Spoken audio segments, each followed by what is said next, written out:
Michel Ozanna, vous faites votre rentrée politique dans un contexte particulier. Quels sont les dossiers prioritaires pour le territoire là en ce mois de septembre? Ah ben, le grand dossier prioritaire, ça va bien être évidemment les retombées du plan de relance sur le département. Ce plan de relance au niveau national, on en a beaucoup parlé, 100 milliards d'euros.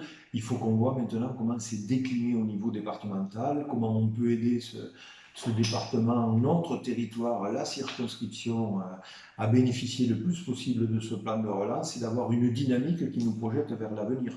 Parce que ce qui nous inquiète maintenant que nous avons amorti la crise le plus possible, on a mis 470 milliards d'euros pour amortir cette crise au niveau national, c'est comment on va en sortir et comment on va préparer l'avenir pour nos jeunes et puis pour nous-mêmes.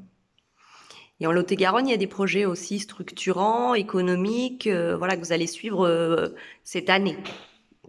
Alors évidemment, une des retombées par exemple aussi de la crise que nous avons eue, c'est le confortement du PSA quand même ici, puisque on leur a demandé de trouver des relocalisations et je sais qu'ils y travaillent.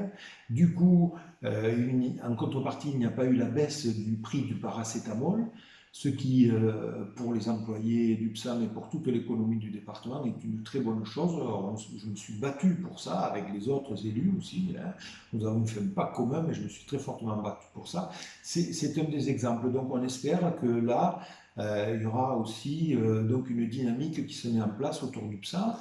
L'agriculture avec les circuits courts, on a vu qu'il y avait des besoins ou autres. Je crois qu'il faut continuer à travailler. Il y a tout un pan aussi du plan de relance qui va s'occuper de l'agriculture et de son avenir.